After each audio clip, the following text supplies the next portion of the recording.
Alhamdulillah Rabbil Alameen, as-salatu was-salamu ala Rasul Kareem, amma ba'd. Okay, so thank you very much, Imam Shakeel, Zilur, and I think Ustadh Alomgir is praying, for actually covering perhaps the most important elements in our understanding with dealing with this phenomena from our perspective of our religion. What I'm going to try to do is, inshallah, just highlight some of the key, what I would say, reasons why we're facing some of these things, how it's been created, and in essence, taking on both of what they've said, what can we do? What is it that we can do to actually make that difference and make that change?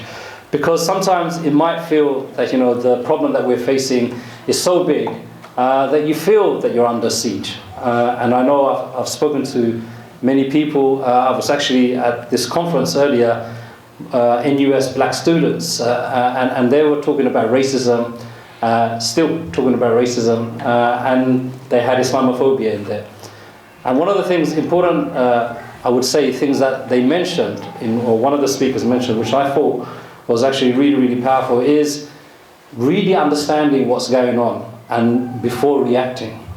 One of the things we are very good at, Muslims, is reacting. And it's very important to see objectively, if we just close our eyes and think of the Muslim world, whenever something goes wrong, what do you see Muslims doing? What do they do? Now tell me. Someone shout, squeeze out, by the flag. Yeah. If you go Southeast Asia, they're destroying things. What are they destroying? Their own lampposts, their own shops. If you go to the Middle East, it's the same thing. Yeah? And this is not from our deen at all. This is not from our religion. This is something that has been implanted in us and we're still suffering from it. And you need to work that one out yourself. Okay, what I'll try to do is, inshallah, build the story and then focus on what we need to do. You all got Google at home on your phone. Type in the word Muslims. And these are the first 24, 25 images that you will get. Now, just looking at those images, what would you say, what's the message that comes across? Positive, negative? Negative. And there's a reason for that. It's not by accident, but this is the situation. These are real headlines from newspapers in this country. Can you tell me which one's the positive story there? Anyone? Imagination's not working, is it? It's very hard to find a positive story there because none of them are positive. They're all very, very negative. And most of them are made up. Okay? It's very important to understand that. From all of this, you get these kind of people created in society. Some of them are already a little bit loose in the head, but others get informed by the biggest information system in this world, which is the media. The media shapes all our thinking, whether we like it or not. It shapes our thinking.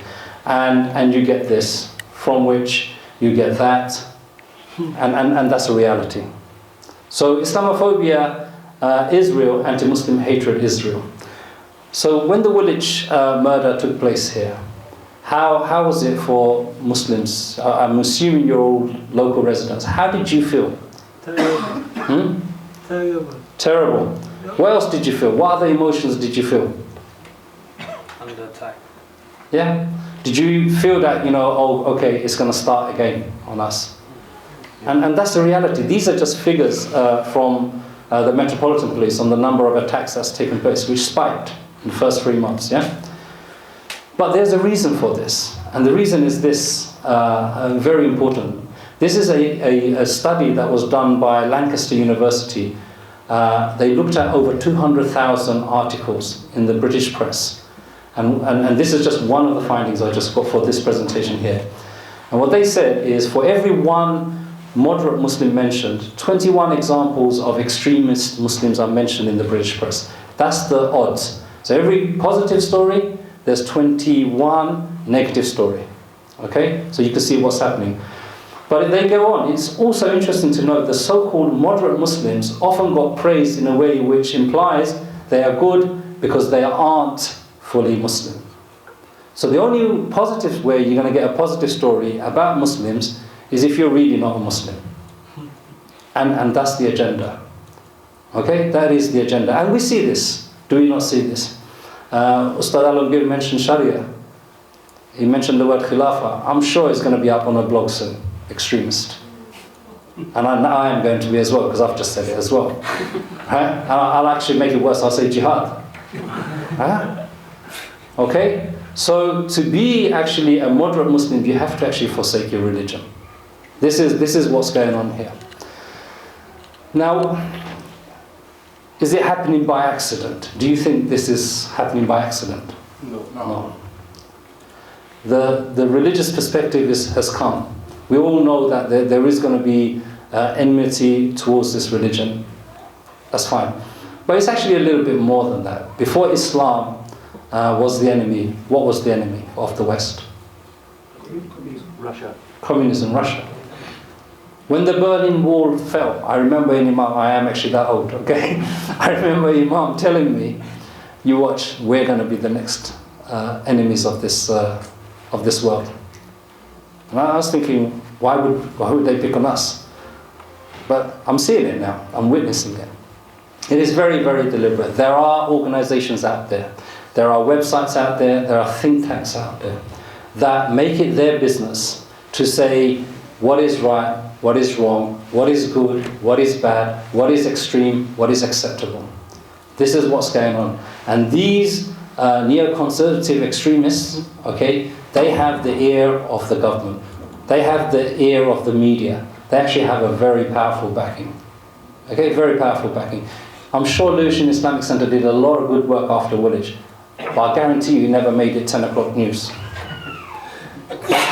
But I guarantee you one little mistake, one little mistake a worshipper that comes to this masjid makes, it'll make it to the 10 o'clock news. That's the odds that we're dealing with. So there is this deliberate attempt in doing this. We have to be upfront about it and honest about it. Do you know 9/11? You know 9/11? The date? Yes or no? Yeah. Do you know 7/7? Yes. Do you know 29th April? Yeah. Who knows 29th April? Put your hand up. No, you don't. 5th of June. Who knows 5th of June?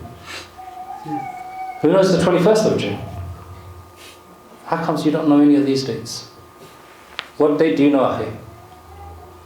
21st of June. What happened? Maybe your birthday. Okay, let's leave it there. 29th of April. 29th of April, Muhammad Salim, 82-year-old man in Birmingham, was murdered in a terrorist incident. Okay? 5th of June, in a terrorist incident, the masjid in Muswell Hill was burnt to the ground. Yeah? 21st of June, Masjid al-Aisha in Warsaw, a bomb exploded outside this British institution. This masjid is a British institution. It's not some foreign institution. And none of you know about this. And none of you know about this. Could you ever imagine a bomb exploding outside a building and you don't know about it? You can't. So this is the reality. This is the imbalance that we're dealing with. And some of that is deliberate. Some of that is very deliberate. So the media has a very, very strong, and I've just proven it here, a strong sway on how you think and what you know. And we don't know about the killings that took place in our own community, yeah, in terrorist incidents. But all of us know about the other ones. It's a very important thing to think about. The government is responsible as well. And I include this current government and the previous government. So to be party politically fair. Okay? First thing is inaction. You saw, I just mentioned about the bomb exploding, the mosque being burned to the ground. What did the government rush out and do? Anyone can tell me? Did the Prime Minister condemn? Did he call a Cobra meeting? You know what a Cobra meeting is, don't you? Did he call one? No. There is no action taking place about this. Okay, let's forget about those incidents. But this issue of Islamophobia has been around for 20 odd years. Can you tell me what the national government strategy is in dealing with this form of hate crime? Can anyone tell me? Hmm? There isn't. Exactly. So this inaction is a problem. The second is conflation. What do I mean by that? Have you heard of the word prevent? Yeah? Preventing what? What are they preventing? From violent extremism to radicalization to extremism, it changes every day. The government has this propensity to conflate issues. Instead of dealing with the problems that we're facing as society, it tried to create, through this agenda, the good Muslim, the bad Muslim, the acceptable Muslim, the unacceptable Muslim. Recently, I don't know if any of you went to the GPU, but there was about 10 or 11 MPs and ministers that had agreed to come and speak. Just before the GPU, they all cancelled. Why? Because that's not the right platform to go. Because these Muslims are not the right Muslims. Okay? You heard about what happened to Mufti Menk. I'm sure our Imam here, you know what's happening to him. So they have this agenda. They have a list of, there's recent discussion about, the Somali brother who escaped wearing a burqa, apparently. So now they want to create a list of masjids they're not going to allow people on TPIMs to go. So, these extreme mosques. This is what's taking place. So this conflation from our own government, this is our government, nobody else's, our own government on its own citizens is taking place. We talk about oppression in Syria, let's talk about closer to home. Yeah? We can worry about Syria, Egypt and other places later. Let's look at home. That's the first duty for us. And the final thing is abdication. The government has abdicated its responsibility. And I'll come on to that later on, inshallah. As I mentioned, the end game here is that we need to be the right kind of Muslim. And the right kind of Muslim is what Imam Shakeel and Ustadh Alomgir mentioned, not anything else that you hear. I'm going to do a little quiz here. Do you know about racism? Do you know there's a legislation that can be used to prosecute you if you're racist? You know this, yeah? So similarly, there's a legislation that can be used if you're anti-Muslim or if you kind of become Islamophobic. Now, I just want to do a quiz. Can I hate someone and say hateful words to someone of an ethnic background, say black? Can I do that under the race legislation? No. Can I do it under religion? You're wrong. I can. Okay? What about insulting? Can I insult someone who's black under race? Can I insult someone because of their religion? Yes, I can. Can I abuse someone that is black? Can I abuse someone that is Christian or Muslim? Yes, I can.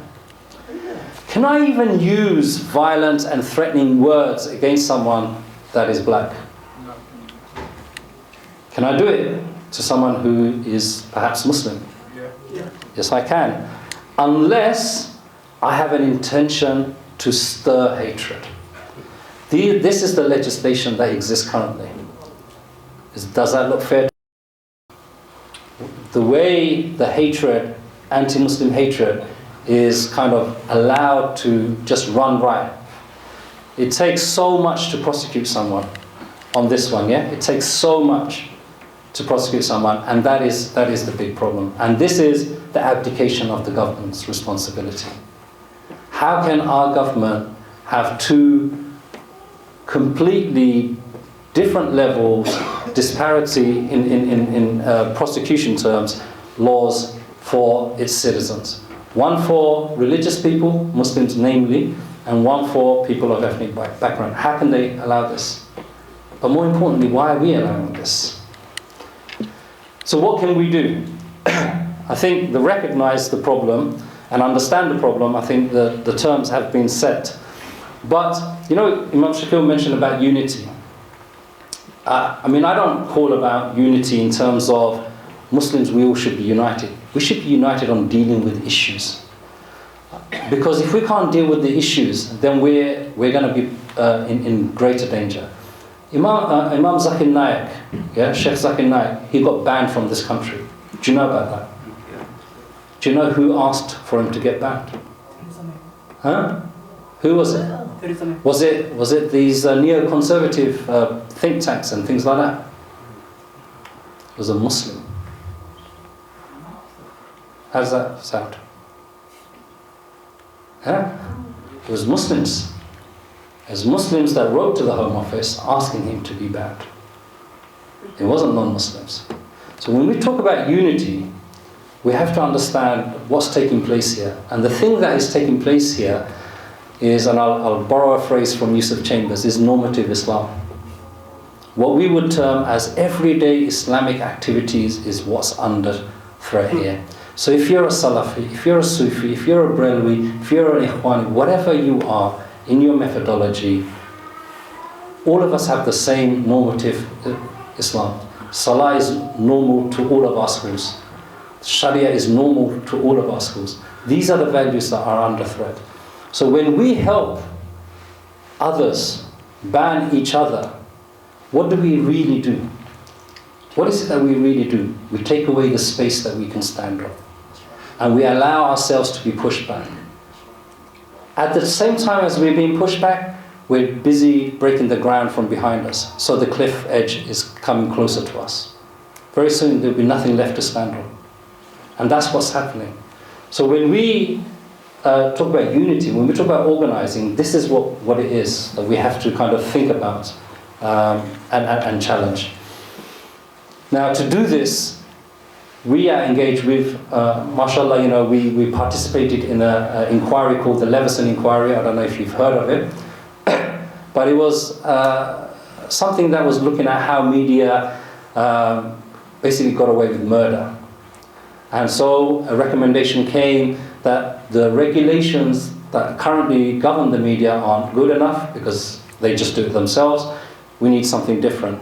Alhamdulillah, that something different has passed as legislation. You know, we did do our submission and everything else, and now we're going to have a legislative body that will be much better. Not 100% better, but a lot better. So now it comes upon us every day, and we've got our toolkit here, which my colleague Shiplu will give out to you. And if I just borrow one, it's really these simple steps. We've made it really, really easy. This is the current legislation. 3 simple steps that you need to do. And then exactly what parts of the regulation you need to quote. Now let me give you an example. Who's heard of the documentary Islam the Untold Story? You heard of it? This was a Channel 4 documentary talking about Islam historically and everything else, you know, saying there's no such place as Mecca, the Quran. Yeah, you remember all of that. A lot of Muslims were upset by this documentary. So they were so upset. Guess what 1,000 Muslims did? They complained to Channel 4, who aired the documentary. Only 300 Muslims complained to Ofcom, where you needed to complain. And this is the thing. Yeah? When we see something wrong, we don't know. We just react. We don't know what we're doing, and we don't know where we're doing it to. So we've got to understand this. So this is the first thing. We've got to challenge the media. The second thing is you've got to build relationships with the media, and it starts at the local level. You've got a local newspaper here? You do? Lewisham Recorder or something? Yeah? Now these local newspapers, they have their journalists, their editors have more time than the national. We should make contact with those people. We should get to know the journalists. Because a lot of the times, journalists, they write stories based on being rushed, only 2 hours left, and Googling. If someone Googles my name, okay, and you guys check this, you Google my name, you're not going to get too many positive stories come straight up. So imagine a journalist is doing that. And that's honestly, that is what is taking place. So we have to create that relationship with the media itself at the local level. Second is we have to promote the work that we're doing. You know, we have a concept of not promoting ourselves in Islam. That is true. But we live in an age of information. You know, we actually live in a village. Yeah, someone in Timbuktu can know exactly what I'm saying right now because someone just tweeted it. Or someone just put it on Facebook. Isn't that the case? So the work that we do, the works that we do in this masjid, in other places, we need to be promoting it. We need to have a website, we need to have a social media site, and we need to be pointing out constantly what things are happening. Because you know what really, most of the people in this country and in this world, they don't like to believe the media. They like to look at other places to find the information. So we need to create that information portal for them to find. You saw the disparity in the legislation, yes? Do you agree that is unfair? Do you think the legislations are fair? Do you think it's unfair? Do you think there's something you can do about that? Who thinks there's something you can do about that? MashaAllah, you're a very quiet audience. Seriously, you can talk to me, I don't bite. Who thinks we can do something about it? Only a few people. And you wonder where we are. Of course we can do something about it. How do we do something about it? How? Anyone got an idea? Who's your MP here? Who? Okay, so we need to contact first that MP and say, did you know this is the case? Because I guarantee you, he doesn't even know. I guarantee you, what he'll say, or she, as in she, okay, she doesn't even know. This is the case. They're ignorant. At least we know now we need to do that. And then we need to campaign on this. We're not asking for special favors. We don't want any special favors for Muslims.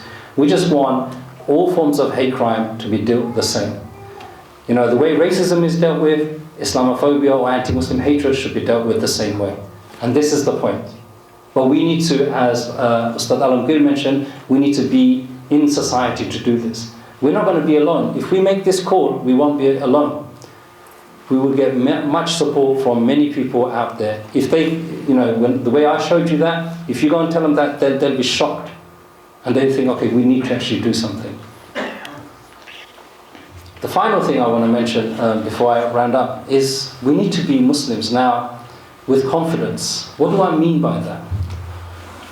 Since 9/11, I mean, I've been doing this kind of work for a very long time, but one thing I've noticed since 9/11 is how the confidence of the Muslim community has gone. I don't think Muslims are confident anymore. I think individually Muslims are confident, or in their silos, in hidden places, they're confident. But when Muslims look at other Muslims in public places, they don't see them as confident Muslims.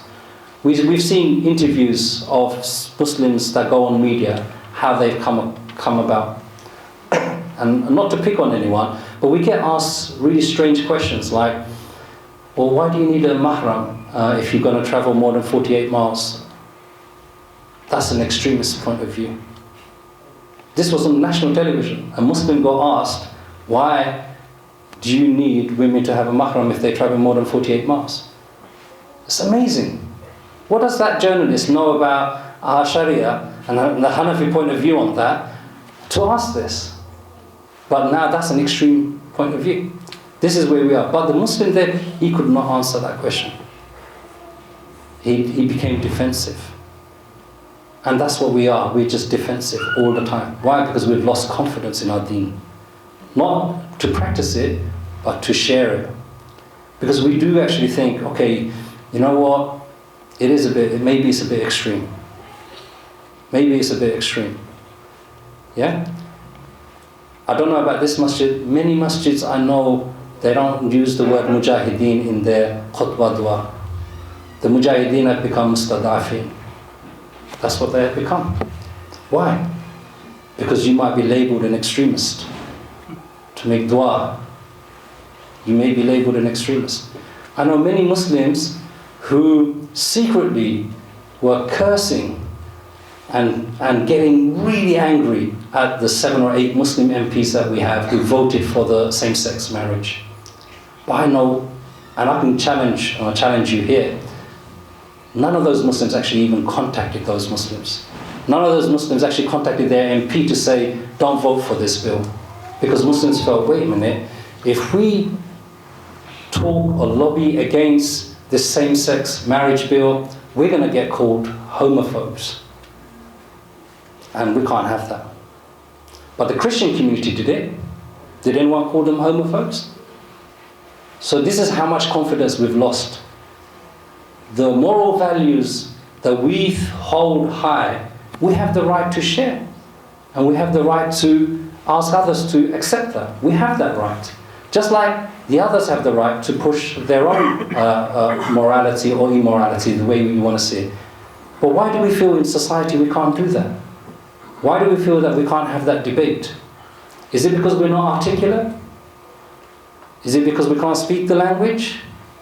Well, what is it?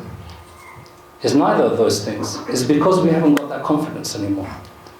So we have to build our confidence up. And that confidence comes in that the unity that Imam Shakeel was trying to say is that we will not forsake each other. We will not fall into this colonial game. That's what it is. Colonial game of divide and rule. That you're a Brelwi, good luck to you, mate. Yeah? You're a Salafi, good luck to you, mate.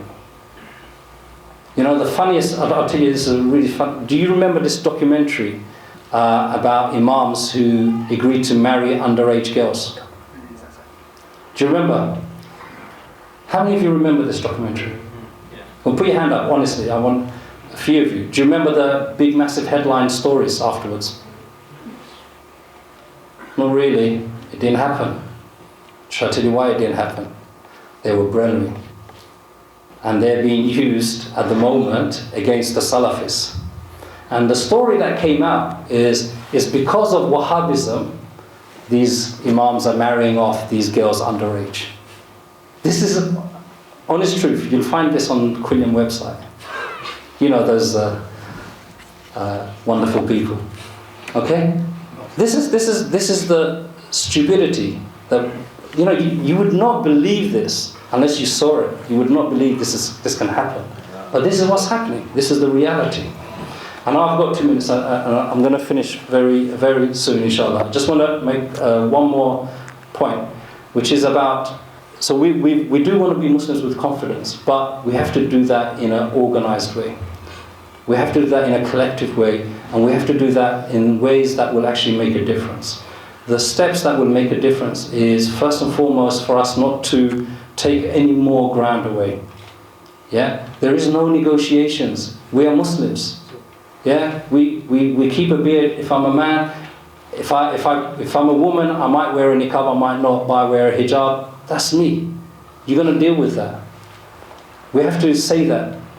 And they do deal with that. Most non-Muslims are 100% okay with that. They have no issues with a woman wearing a niqab or not. If we think alcohol is a sin, adultery is a sin, we also think homosexuality is a sin. And I work with gay people who actually know that's my point of view, and they don't have a problem. In fact, a gay person actually defended me, saying, why is Muslims being attacked for their views, or Mufti Mek, why was he being attacked? When Boris Johnson made the similar kind of comment about the same-sex marriage, free man and a dog. That's what he said. What happened to Boris Johnson? Did he get hounded out? Did he get held under Schedule 7? You know, is he banned? Nothing's happening.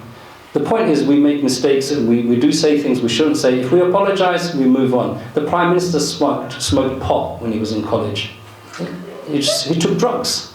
He's still in number 10, right? Because, okay, he was young, he did that, we forgive and move on. So we need to make sure that that is the normality. And we need not to feel shy or embarrassed to say these things. We need to question people and say, but wait a minute, we don't accept that. You know, if that's how you want to live, that's fine, but we can't accept that. We can't be promoting that. And that doesn't make us homophobe. It makes us homophobe if we attack those individuals. If we say they're not allowed in our masjid. Who's the masjid for? It's for sinful people. Or is it for angels? Are you all angels here? Who's the masjid for? It's the masjid for me and you who are trying our best to please Allah subhanahu wa ta'ala. Meaning we are committing sins as well.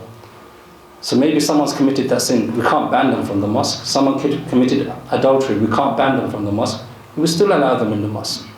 So we have to be Muslims like this. 100%. What we say in private is what we say in public. There is no difference. Because we're not hiding anything. The word khilafah is dangerous. The word ummah is dangerous. The word jihad is dangerous. The word sharia is dangerous. All these words are dangerous. So what do? We don't talk about it. But then the uneducated, if the ulama don't talk about it, the uneducated talk about it. Why? Because that's what they do. But who's guiding them? Who's giving them the right concept and all of these things? So these are the responsibilities, and this is what we need to do. Just the final point in terms of from today. What we did from last year is we said that every November what we want to do is make November an Islamophobia Awareness Month. Because amongst Muslims, we don't know how bad it is. We don't really know what's happening to us. We don't know, what kind of hatred is taking place, how deliberate it is, and how well planned it is. Inshallah, we want all of you brothers, and if there's any sisters, to get involved in this and do your little bit. Because it's the local change that will bring the national change. Yeah? And if we can, from Lewisham, South London, start this momentum, inshallah, then it will grow further. Jazakumullah khair. Assalamu alaikum.